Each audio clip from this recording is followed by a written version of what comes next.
And welcome back. So, a lot going on, a lot changing, a lot happening, and very quickly to the point that even if you're prepared, how can you prepare for what you don't know is going to happen? And it's an odd time, right? So many people affected, basically everyone affected, life altered. And we're all going through this together, but we're really going through this together, but separated.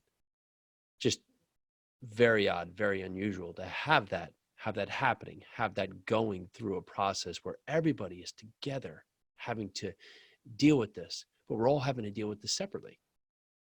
And from the owners to lenders to tenants to workforce to employees to management companies, everyone is affected. And this, the good news is we're all going this together. This isn't an isolated incident where one group is penciled out or somebody or some select niche is penciled out. This is going to be something that's difficult for everybody. So what you can do now is really hone in on your processes. Now's your time to really stand out and shine, to really focus on making sure you're putting your tenants first, you're putting your investors first, you're making sure you're keeping clear, clean communication with everyone. Everyone is as up to date as they can be with what's happening with your projects. You're making sure you're paying attention to the right reserves you have, to looking at your CapEx projects, to the projects that are imperative, that need to happen now versus projects that maybe can be sidelined for a moment until things calm down. Can you look now at your business plan? How are your rents going to be affected? How is collections going to be affected?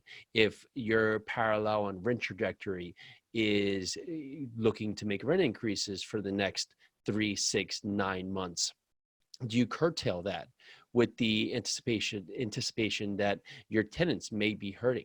If your tenants are now in a job where it's a government job or some job working at a gym or a restaurant where they're just completely out of work for this time, what does that look like?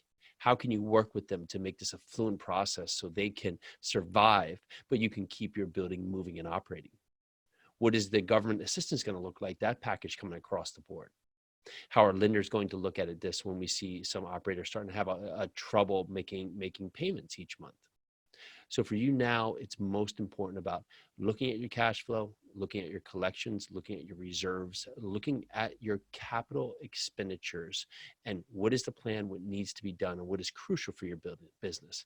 Honing in on your operations, making sure that you are not having any waste right now, any waste sideline on things that maybe are subscriptions or other purchases or other things that you're signed up for on your building where you're spending money and maybe you don't have to spend money at this time.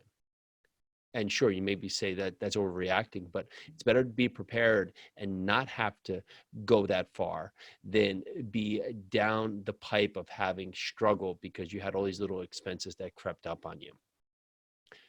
Be communicative, be assertive, make clear, clean decisions. Remember, everyone is going through this. There is no one, no part that's going through this by themselves. So do what you can to be the best operator you can be, because you will get through this just like everyone else will, and this too shall pass. Let's do this.